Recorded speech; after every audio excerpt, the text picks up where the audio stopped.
kind remarks. They make my task more difficult because after such generous praise, it is very difficult to offer a lecture which would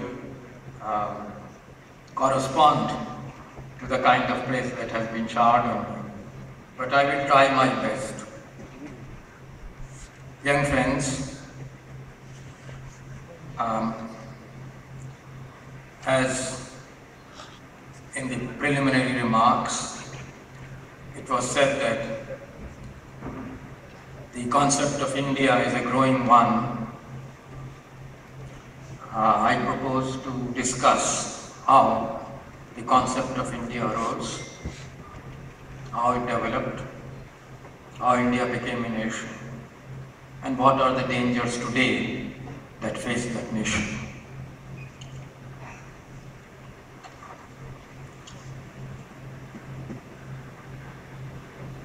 We are at a very sad moment in our history.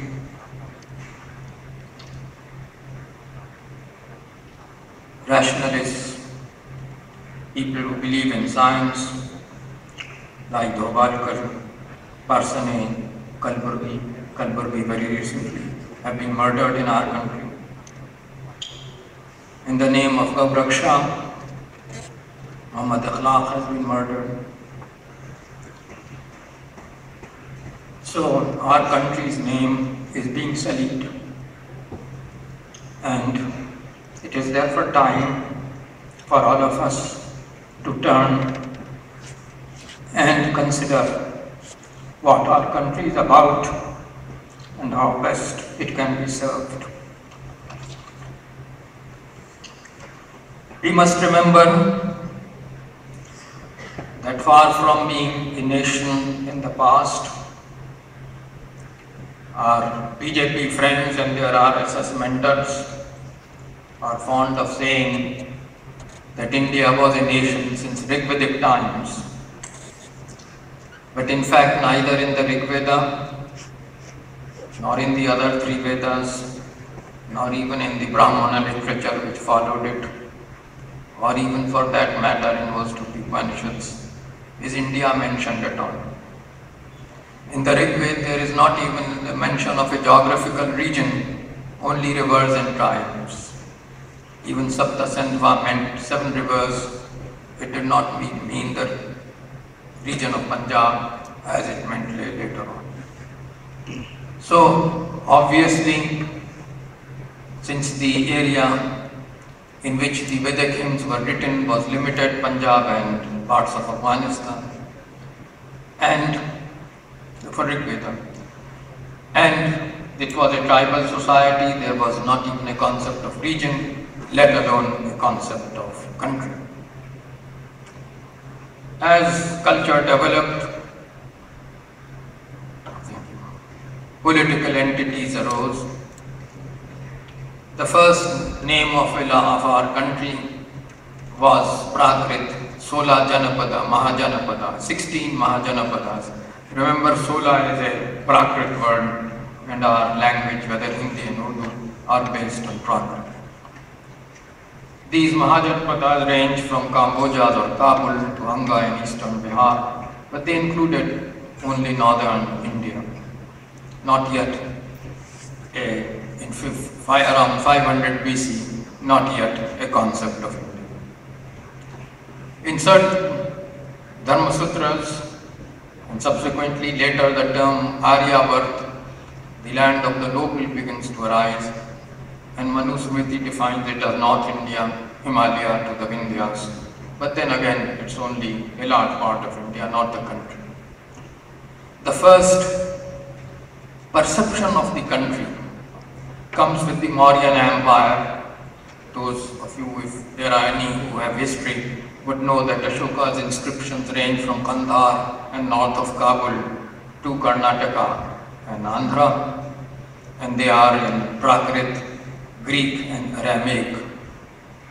So there was, with the political unity, the first concept of India. Our first name was Jambudvipa, which Ashoka uses in his minor Rockedict one, the land of the jamun fruit. The term Bharata is also first used in Prakrit in an inscription in Odisha, Adhigumpa inscription of Kharavela in 1st century BC. That is the first, and he uses it for the whole of India. So gradually the concept of India as a country began to arise, and a cultural unity was also seen. Religions like Buddhism, Brahmanism and Jainism were current in all these parts of the country. Buddhism, of course, spread further out. Prakrit was spoken, at least literary Prakrit, all over the country. That was the lingua franca. So there were things which people could see united us. There were also foreigners who could see that this was a united country, and it often happens, this is an interesting thought, that foreigners regard a country much more easily than its natives, because they realize that there is a difference between, say, Indians and Persians. Whether you go to the Punjab or you go to the south, Prakrit is the literary language, Sanskrit is the religious language. So it is the Iranians who first gave us the name Hindu, and Hindu is the Persian form of Sindhu, river, the Indus river. So every region east of the Sindhu river, which was called Hindu in Persian, ancient Persian, was Hindu. And from this the word India comes. Greeks as cognizant, that is, they didn't pronounce the initial H, so Hindu became Hindu. And the Chinese name for India also came from it, Hindu. And then, of course, the later Persian term Hindu and Hindustan. Remember, there is no such word in Sanskrit as Hindustan. Stan always means in Sanskrit a particular spot, but stan in Persian began to mean a territorial noun. So, Sistan, Gurjistan, and so on, Khuzistan, Hindustan. This term is used in Sassanid inscriptions in the 4th century. So these words and the word Hindu itself, those who talk about Hindutva and of Sanskrit forget that their own word, their own name Hindu is of Iranian origin. It is not found in Sanskrit before 14th century. Its first use comes from Vijayanagar, where the Vijayanagar emperors called themselves Hindu Rai Suratran, sultans over Hindu Rais. They regarded themselves as Hindu sultans, and their subordinates they regarded as Hindu Rais. So Hindu Rai Suratran. So our country, as its name indicates, is of a composite nature. As I've said, the very word Hindu is from ancient Iranian, ancient Persian, coming to us through Iranian and Arab Muslims. Very late in the 14th century. I say all this because it means that India's concept was ancient.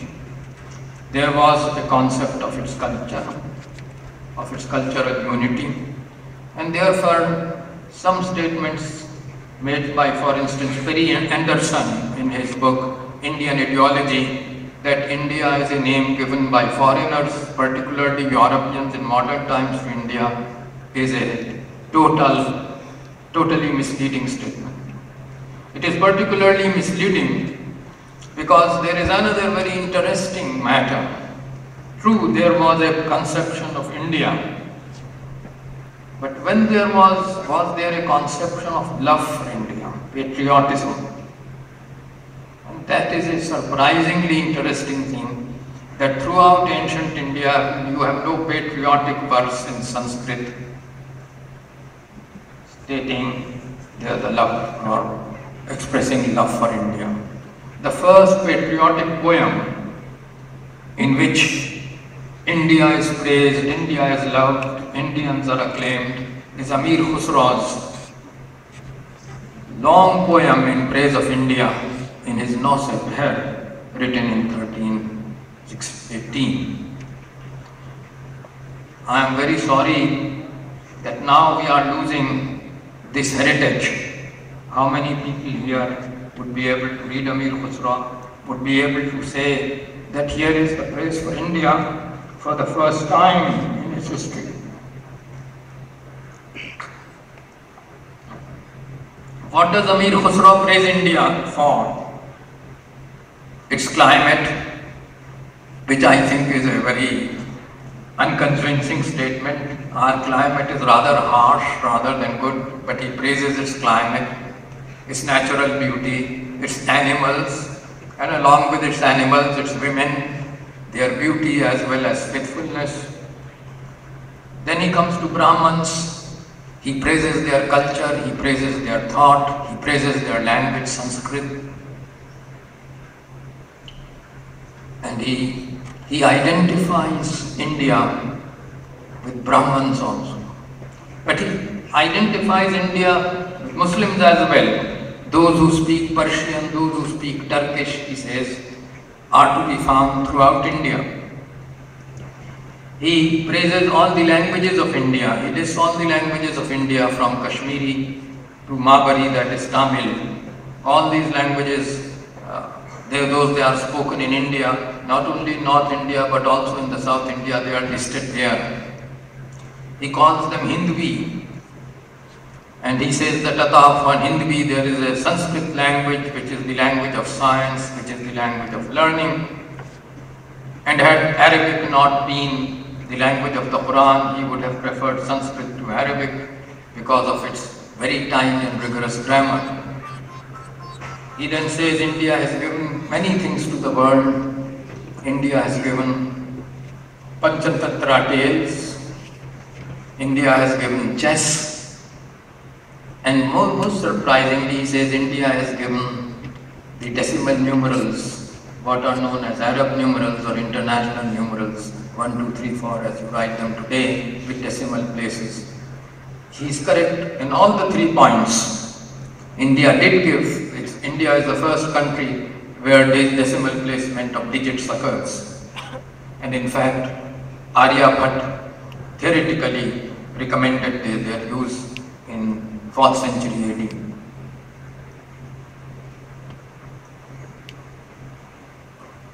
Other historians, other writers, other poets also praised India, but not in such detail, not with such fervor, and not of course with such mastery of language as Amir Khusro. But Isami in 1350 says, Khusharonaqe mulk Hindustan ki jannat purad rashki postan. India is a great garden, paradise, is jealous of it, it's so beautiful. So you begin to find patriotic verses. I won't go into details because they are all in Persian, and Persian is for Indians now almost a dead language. But in the Mughal period, patriotism turns into a more assertive assertion, particularly with Akbar and Abul Fazl.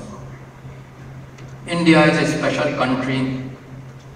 India has a large number of religious communities. There must be tolerance, sulh-e-kul, absolute peace. After all, and this is a favorite phrase that not only Akbar and Abul Fazl favored assertion, but even Aurangzeb in 1658 used it. Does God, it was asked, discriminate between Muslims and non-Muslims when he makes rainfall or sunshine or makes sunshine on people? Does the sun does not shine on Hindus? It shines only on Muslims. Does rain fall only on Muslims and not Hindus? So what God, where God is fair, where God is just, how can the emperor, God, king as his representative be different? For the first time, not a secular state, but the assertion of a tolerant state suited to the conditions of India. It's again and again said that in India, every religion must be tolerated. Even Jahangir says that in Turan it's only Sunnis, in Iran it's only Shias, but in India every religion is tolerated. India is different. And this is something new in the Mughal experience, in the Mughal political development. Dr. Tara Chand asserted in his very influential book published in 1928, it has been republished by National Book Trust, those who are interested may read it, Influence of Islam on Indian Culture. And he argues that these large states, the Delhi Sultanate and the Mughal Empire, by bringing all parts of India together, created the sense of a larger national allegiance. A statement he continued to make even in the official history of the Indian freedom movement, which he practically wrote and partly edited. This concept of a political India, this concept of India as a country, which for instance must resist British rule, is also present in the rebellion of 1857, very strongly present. Those of you who know, or you have studied modern India, probably know that the rebellion of 1857 occurred with the revolt of the Bengal army. 100,000 men out of 130,000, one of the largest armies in the world, revolted. And they were mostly Brahmins, Brahman sepoys. But what did they say? These Brahman sepoys, let us go to Delhi and crown Bahadur Shah Zafar, Emperor of India. That is what they said. And those of you who know Urdu, I hope there are some who know and can read. I invite them to read Delhi Urdu Akhbar, the major organ of the rebels in Delhi. For 4 months, it was the major organ through which the rebels spoke.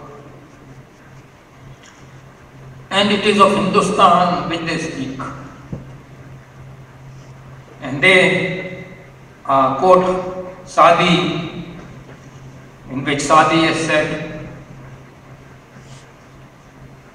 that all men must be, all people, human beings must be one.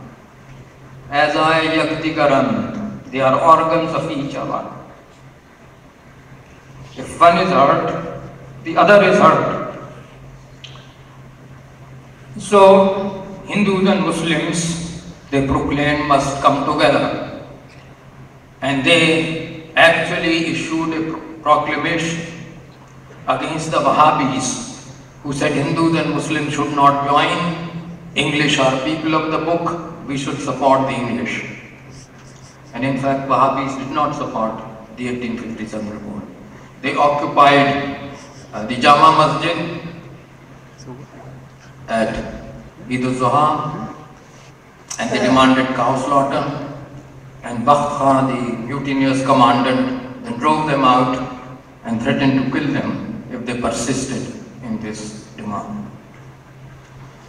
So this was what the rebels were about. And Sayyid Ahmad Khan in his Sarkashi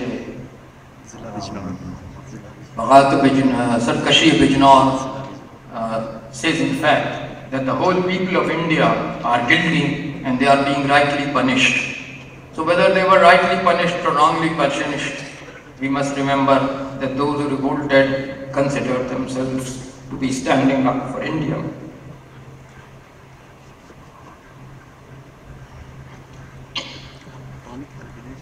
In my old age, I have now often taken to quoting Urdu poetry. And I'll go further from the rebellion of 1857 by quoting a simple couplet of Bahadur Shah Zafar, which he wrote after he became a prisoner, and he wrote in commendation, in memorial of the fallen martyrs of the mutiny.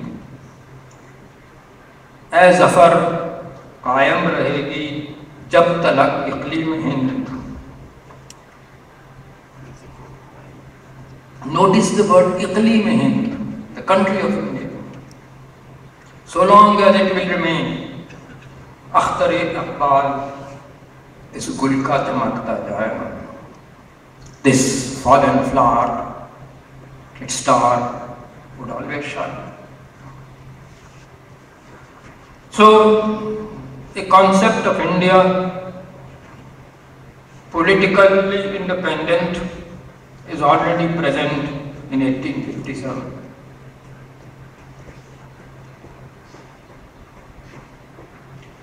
Sorry, I need a lot of water. Thank you. But was it sufficient? If the rebellion of 1857 failed, it was not supported in large regions of the country. While the Bengal army revolted, the Madras and Bombay armies did not. The rebels, in their reply to Victoria's proclamation,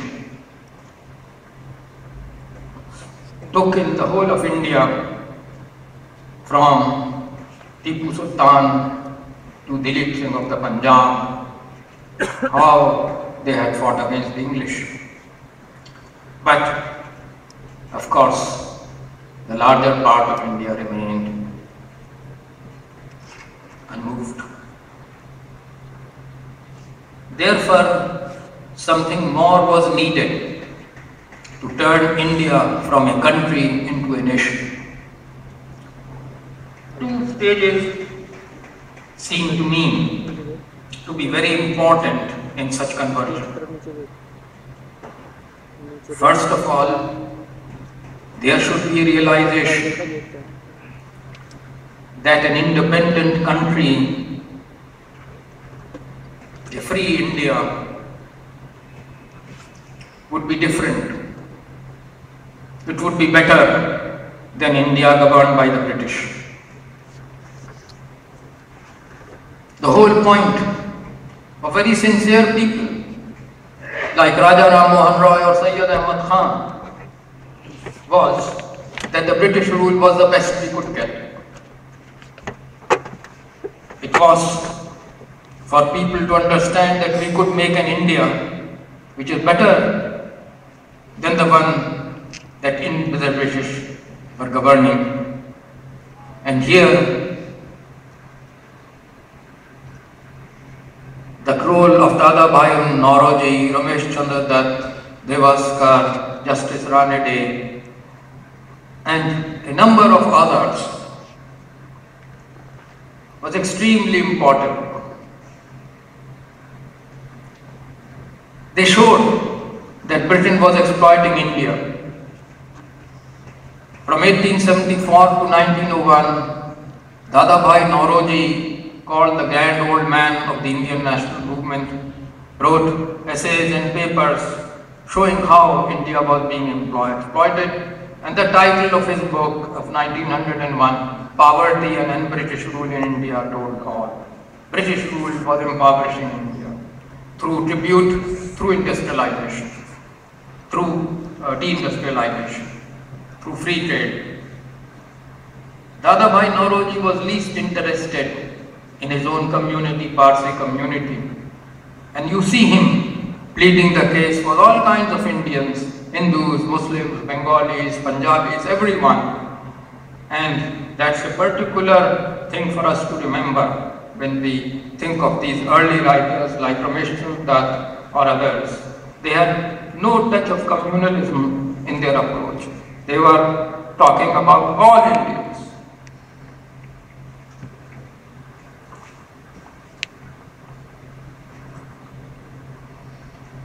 But they were talking, or they were speaking to English-speaking people. They were talking to a very small minority. They were talking about peasants, they were talking about poor people, they were talking about the unemployed, the weavers and spinners, but they were writing in English and speaking to very few people. How could this be enlarged? One supporting movement for social reform. Ram Mohan Roy, who by the way knew Persian, Arabic, Sanskrit, English, French, Hebrew, whatever you call a polymath, wrote his first book in Persian, Tuhfatul Muwahhideen. He said in 1828, Indians can't be patriotic because they are divided among castes. If castes continue, if caste affinities continue, how can there be a single people of India?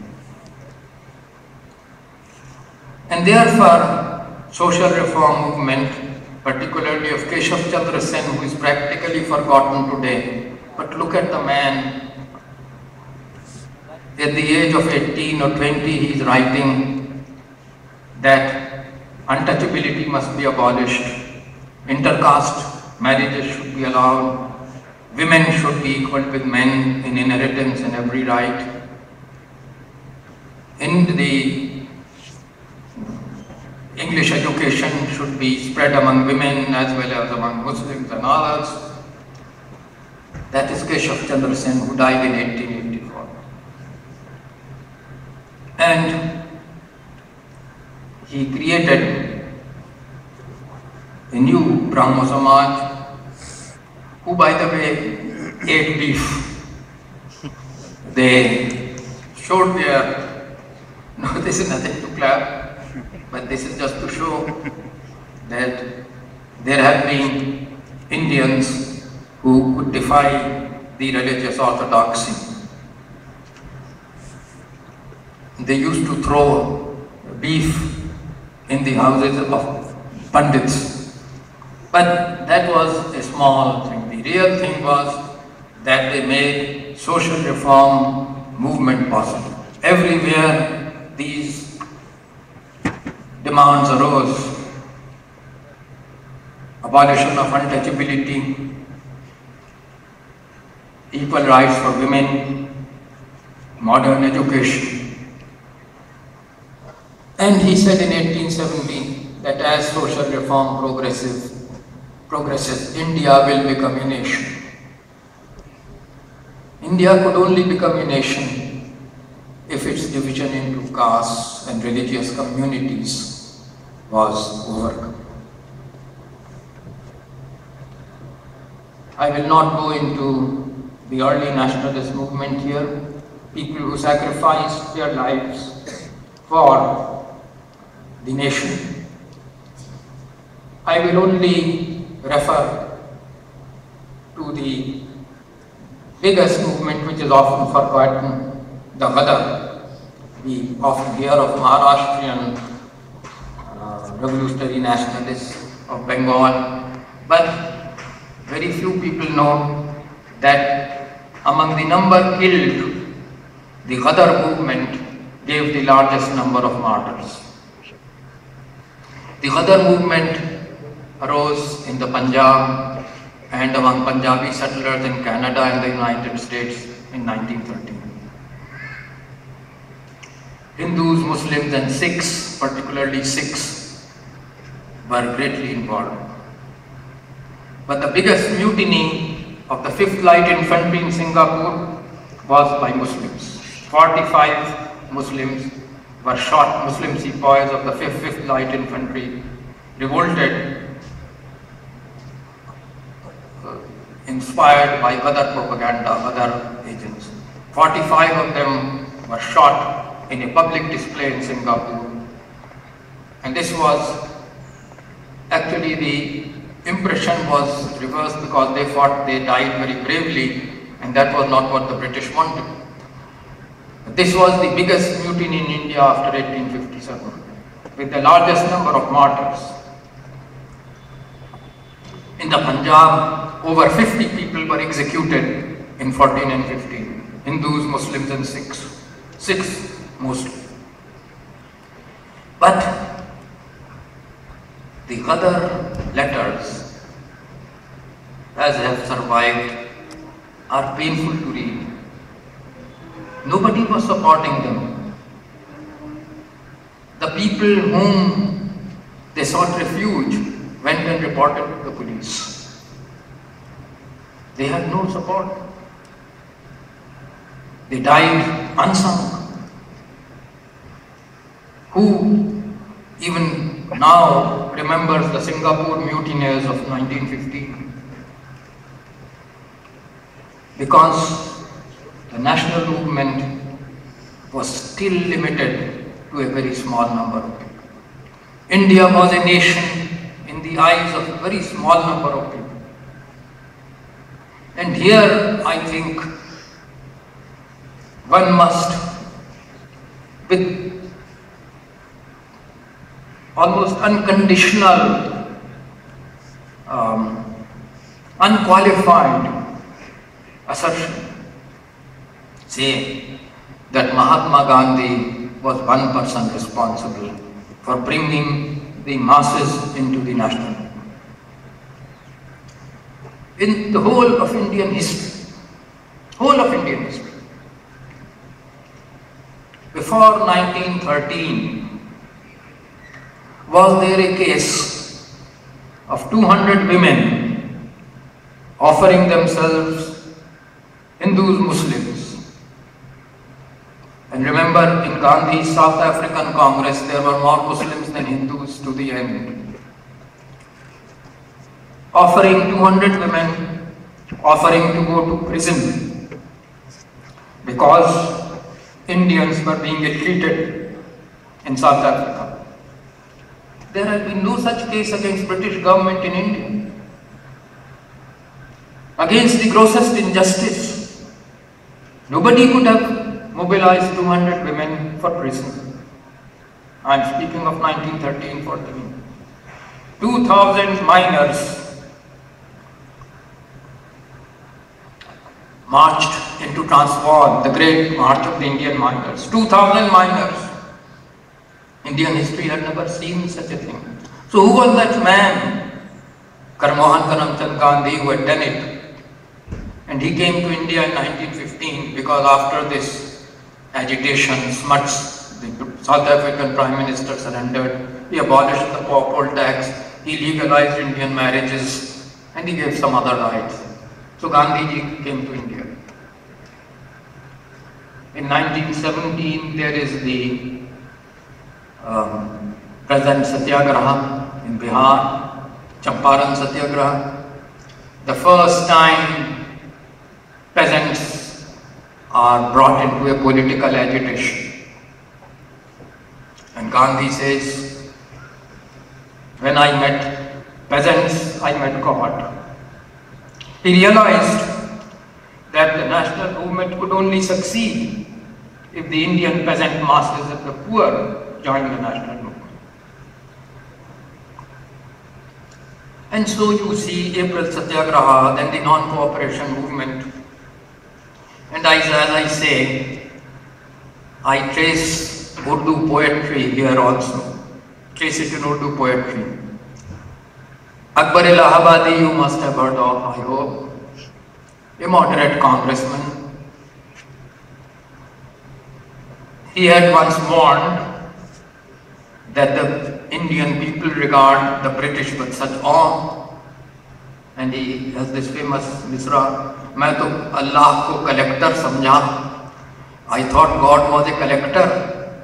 There can't be anything more powerful, more absolute than the English collector. And so God must be something like a district collector of the British government. So this was what Indians thought. British rule is to continue for all time. But with Gandhi, a new era seemed to dawn. And then Akbar Allahabadi wrote, बुद्धू मियाँ भी हजरत गांधी के साथ हैं, बुद्धू मियाँ भी हजरत गांधी के साथ हैं, एक मुश्त खाक हैं मगर आंधी के साथ हैं. Buddhu Mian, what was the role of Buddhu Mian in Indian history? Nothing. He was nowhere. He is now brought into history. And the more the ordinary peasant, the ordinary man and woman come into the national movement, India becomes more and more of a nation. Because there can be no nation unless it's the larger number of its people, the mass of its people feel that they should be independent and they should rule themselves. But when the poor come into the movement, what do you offer them? What is the future? And here I submit Jawaharlal Nehru is very, very important. There are others who are important. I don't mean to say that Gandhi and Jawaharlal Nehru together make the Indian movement. But they are crucial figures. What did Gandhiji have to offer to the common man? When you ask this difficult question, you go back to Hind Swaraj, Muslims will find it very gratifying. Unlike other Congress leaders, Gandhi supports the Indian Councils Act and its concessions to Muslims. He says in Hind Swaraj, those Hindu leaders who oppose the concessions to Muslims are wrong. If our Muslim brothers get extra benefits, what is the harm? Should your brother get something, should you be pleased or displeased? This is what he says in Hind Swaraj. To him, India's past is not Hindu or Muslim, but both. India was very good under the rule of Maharajas and Badshahs who were guided by Pandits and Maulvis. I myself consider it horrible, but in Hind Swaraj, he considers the government of Badshahs and Maulvis as a very good government compared to that of Britain. And he equates it with those of Rajas and Pandits. But he doesn't even condemn the caste system, although he opposed untouchability in South Africa and right from the time he stepped in on India. But this is not opposed in Hind Swaraj. All these things he believed would be left to private effort, his own constructive program, not government. Government should be separate. It is only through private effort that people should be served. Peasants should be served by landowners, zamindars, who should be their custodians. In factories, the workers should be helped by the mill owners, who should be custodians. So this was not sufficient. This was not going to draw people into the national movement. And there the importance of the left, but particularly of Jawaharlal Nehru. Right from 1928, not did he only demand independence, he demanded that in that independent India, peasants should get land, workers should get protection, women should get protection, there should be equality of men and women, and there should be total democracy with mass suffrage. These demands were pushed in the Congress by Jawaharlal Nehru with the help of the left, and actually in the Karachi Resolution of 1931, which I strongly recommend you to read, there should be neutrality among religions, no particular position given to any religion, and there should be equality and rights for the poor in practically every aspect. and the state should control the basic industries. This was their indebtedness should be scaled down. Of all persons, Mahatma Gandhi added this, that indebtedness, the money owed to the Mahajans, should be scaled down.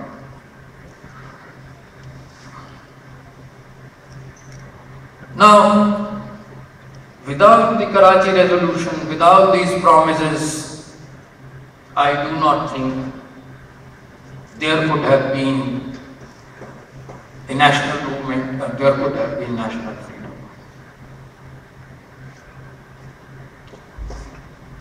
In civil disobedience movement,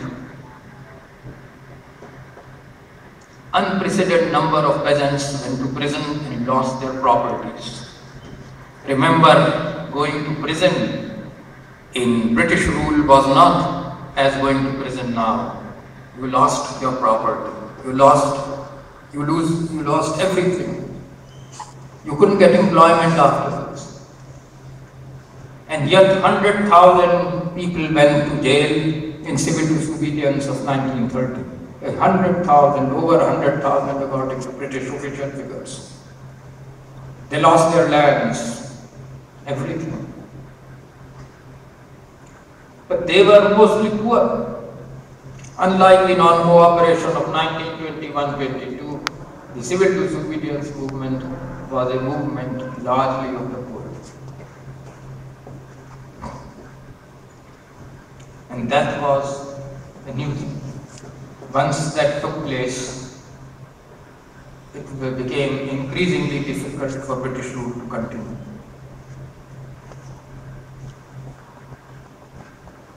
I want here to bring to your attention something which appeared in the Dawn, the Muslim League organ from pre-47 days, which comes out daily from Karachi. There was an article there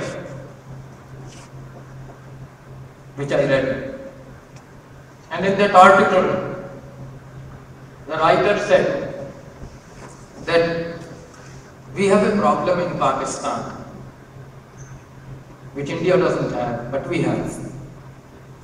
And that is that our nation builders, our movement for Pakistan as a nation, has no martyrs, has no heroes,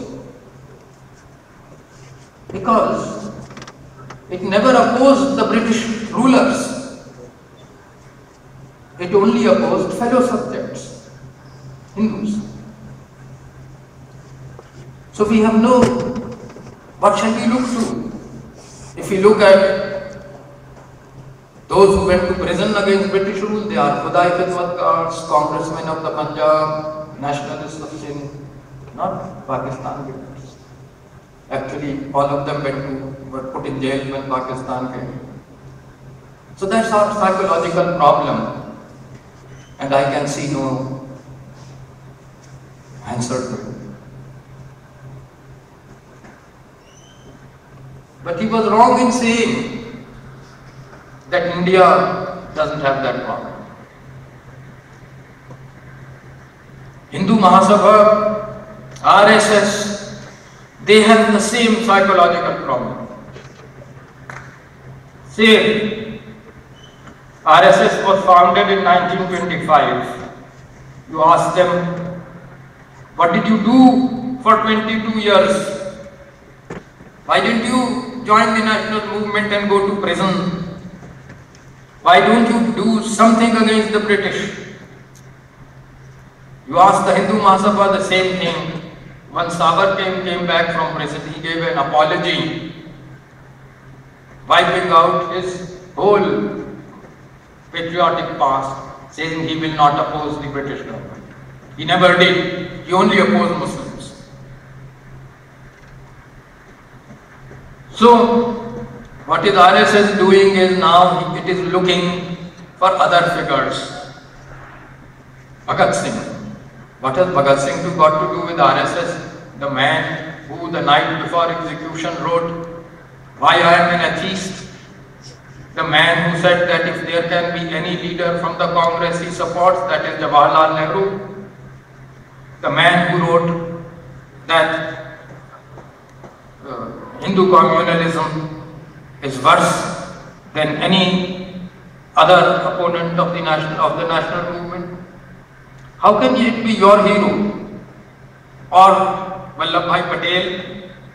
Vallabhbhai Patel always said, I am a chela of Mahatma Gandhi. What Mahatma Gandhi orders I do.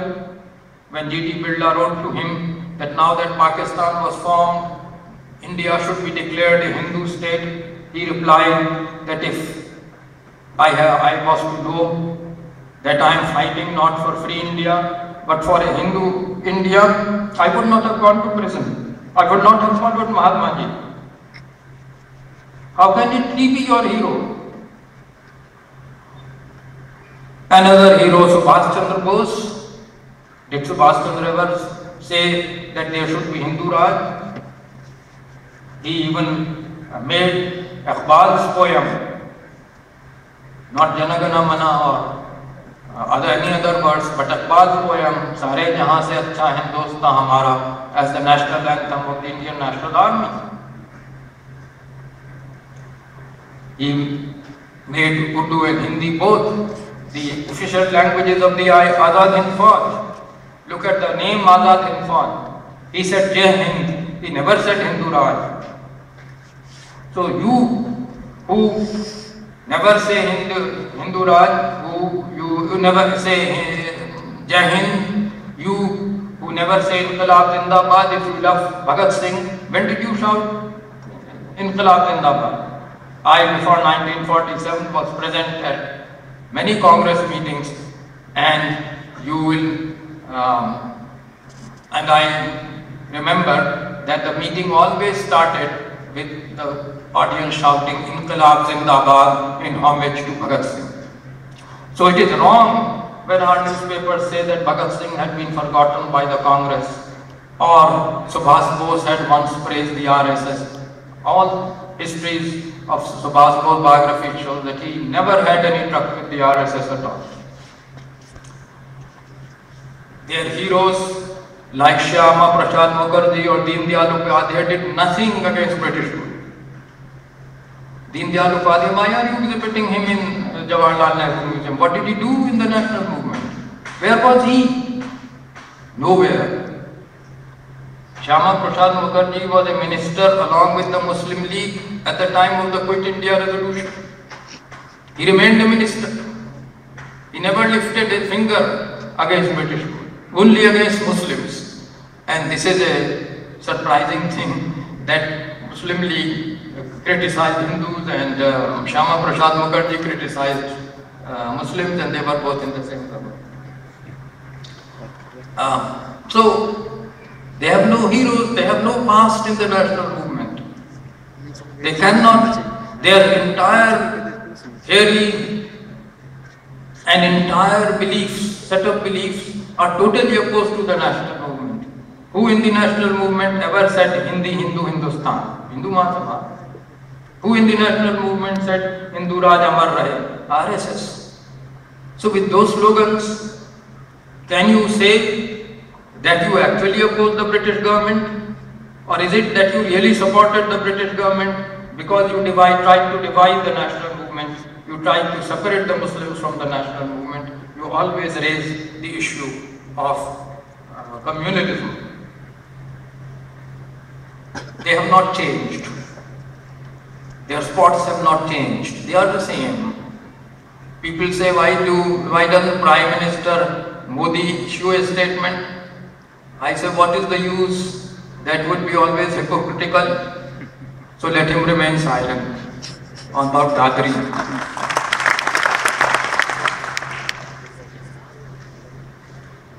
I now turn to two things: the fight for secular India and the fight for a prosperous India. These are the two objects, possible objects of a nation.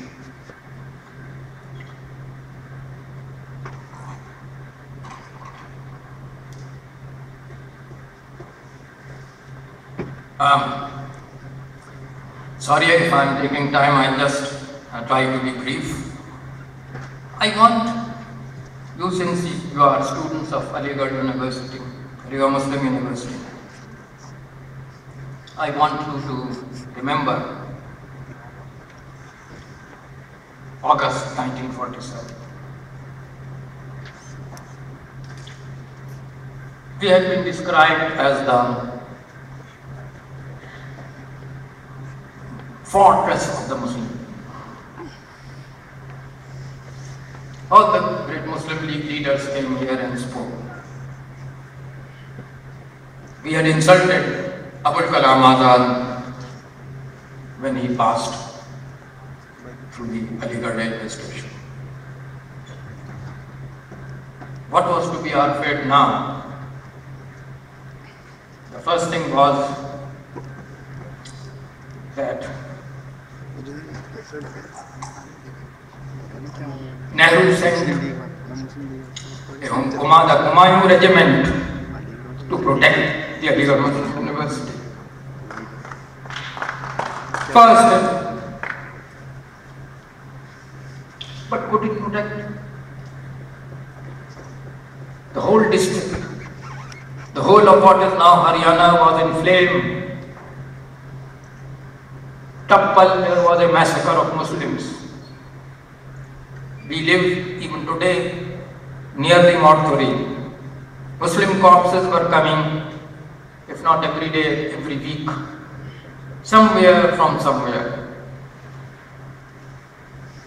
All the time, the Humayun regiment was trying to protect Aligarh city with huge flares by which they could see crowds from the distance. Any time a mob could come.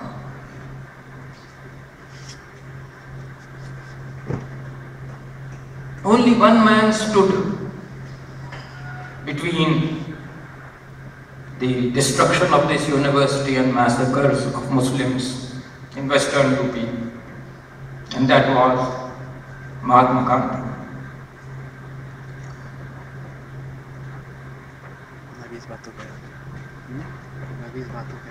He was insulted.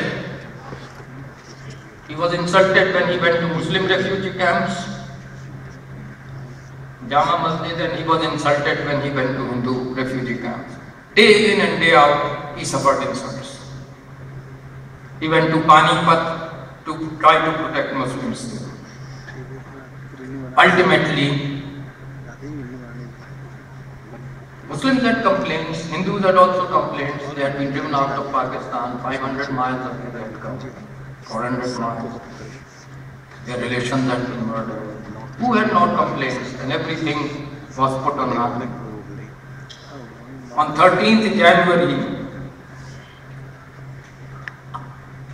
1948, he went on fast. And what were the two demands on the fast? One was that Muslims must be protected, and those people who had been leading mobs against Muslims must sign, and there were RSS and Hindu Mahasabha leaders in them. All of them, they must sign that they would not do such a thing again.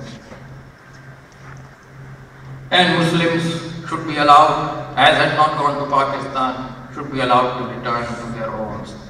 Refugees were being asked to vacate for Muslims.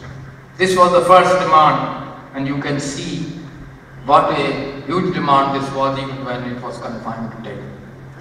But Muslims must be protected throughout the country. And second was that 55 crores of rupees, an immense amount at that time, should be paid to Pakistan, because Pakistan officials had not received salaries for a month. India had withheld that amount. Can you imagine a man going against his own government in favor of a foreign government? And when he was asked, he said, I am as much of an Indian as I am a Pakistani.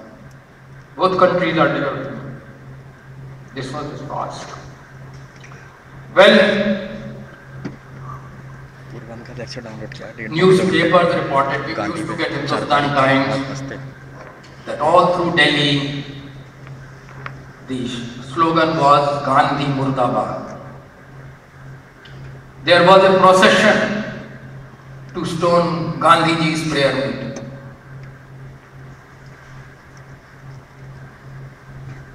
But he persevered. And on the third day of the fast, Jawaharlal Nehru addressed a meeting of 10,000 people in front of the Red Fort. I always ask, who called that meeting? Did Patel call that meeting? Did Rajendra Prasad call that meeting? Who had the courage to call it and face the crowd? And by the time he had spoken, the crowd was with him. And then on the fifth day of the fast, I think, there was a procession of 100,000 people in Delhi. Peasants from Aligarh, peasants from volunteer districts, peasants from Meerut, peasants also from Muzaffarnagar. Perhaps the fathers and grandfathers of those who undertook the riots, who committed the riot of communal violence. Their forebears were in that procession. Sweepers Union, Tongawalas, 100,000 of them. And then the mobs attacking the houses of Hindu Mahasabha RS leaders, forcing them to sign and bringing them practically by force to Gandhiji's site of fast until all of them had signed. And when Gandhiji ended his fast and the Congress and the government paid 55 crores of rupees to Pakistan, after that the violence was over, totally over. So you are not speaking of an ordinary man when you speak of Gandhi. You are speaking of a man of immense courage, who did not have these personal things. I am insulted, what of that? I was abused by Muslims, what of that? I would still go to Jama Masjid. He was asking, he was all the time walking there barefoot in dirt, total dirt, but he never minded. He would go to again and again to Hindu refugee camps giving his message that Hindus and Muslims should be brothers and sisters. So it is these people, such people, who made us a nation. This didn't fall from the heavens. What happened after independence, I would not like to go into great details, but surely one must remember that to a Muslim audience it may not sound very great, but for India it was an immense thing that the Hindu code was legislated in 1955-58. Hindu women had no inheritance, they are now equal inheritance. They had equal rights in everything except very few matters. A total overthrow of Dharma Shastra of 2000, total overthrow, and not through a coup, but through a general election. Congress and Communist parties went into that election saying that women should have equal share. It was not forbidden. The Jan Sangh and Ram Rajya Parishad stood up there, asked them, why did you oppose the Hindu code in the election of 1952? Don't you think men and women should have equal rights? But they were totally rejected. The Jan Sangh, the parent of BJP, was totally rejected at the polls. So India was what became a democracy. It changed the civil law. where men and women at last, for at least 80% of the population, were equal in law, unfortunately not in social custom. And then the agrarian reform. Millions of peasants throughout India got land. UP had one of the more radical Zamindari abolition acts, but every state had. And then the sealing legislations. And the construction of the Indian public sector. Come to this university. When I was a student in 1949, only 900 students were left in this university. 900. This was a private university run by donations. Under the British government, the total amount I think was about 5 lakhs that we got.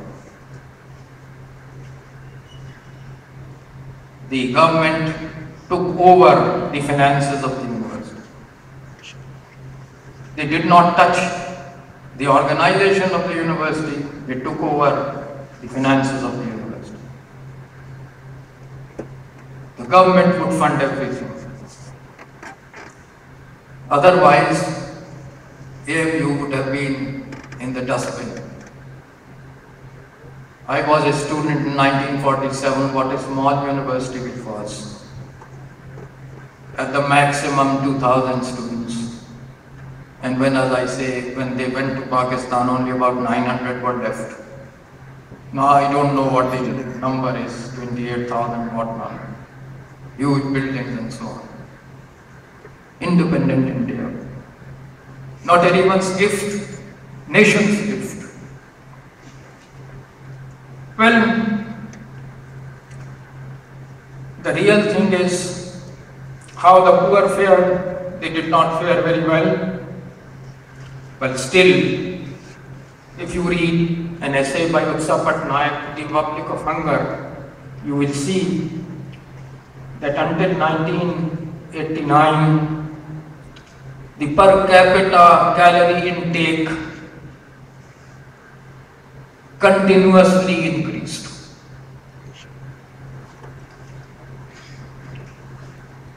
Even in years of drought, this was maintained. Food corporation, subsidies and so forth. And do you know what has happened after 1991? The food intake per capita has declined. By 2003, it reached the level that it had under British India. That is the poverty of India. When Mr. Modi and co speak of capital inflow, they go to various people, they give $1 billion to Mongolia. They are only supporting the corporates' business. Because RSS and Hindu Mahasabha, very much like the Muslim League, had never an economic program. The poor mean nothing to them.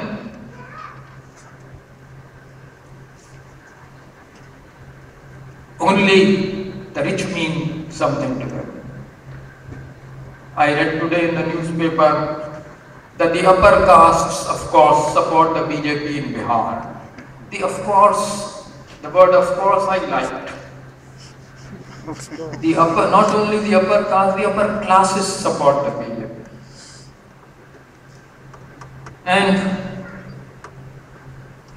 therefore, in order to rule, they must continue to raise the communal issue. Raising communal issue is the only way in which they can continue to get votes. They are not the first to do it. The Nazis did it in Germany. The racial question, and Goldwalker, their guru, actually praised Hitler for his policy towards Nazis, saying the same policy should be resorted in India against Muslims. These are his words, they are there. So, to keep up the anti-Muslim fervor is one thing, but not only anti-Muslim. Any opposition to religious fanaticism, any opposition to Hindutva, even an ordinary history textbook which says that Rig Veda was compiled in 1500 BC and by implication not in 8000 BC is anathema to them. And therefore, what is happening today, the murders of Dabholkar, which I mentioned, Parsonage, Kulbargi, are straws in the wind. By threats, they want to silence people. Congress did not care who served in the ICHR, Indian Council of Historical Research, ICSSR, Jawaharlal Nehru Museum. But RSS cares. Everywhere they are filling places with fanatics and their just men. Everywhere they are giving a totally wrong picture of Indian history and of Indian Constitution. Everywhere they are doing it. And therefore, for the educated people in India, for those who can answer them in print, in paper, in speech, by learning, a great responsibility falls on all of us. To forget our small grouses, to keep the end in view.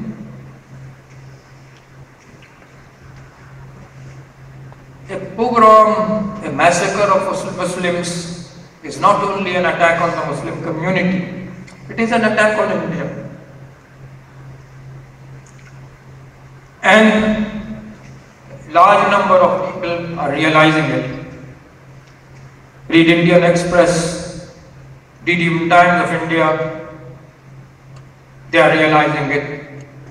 I am very glad to say that even in their Hindi editions they are realizing it. And this is a time for us also to forget our small grouses, our small grievances, perhaps unreasonable grievances, and stand up against the conspiracy of the BJP and RSS against the very idea of India. Thank you.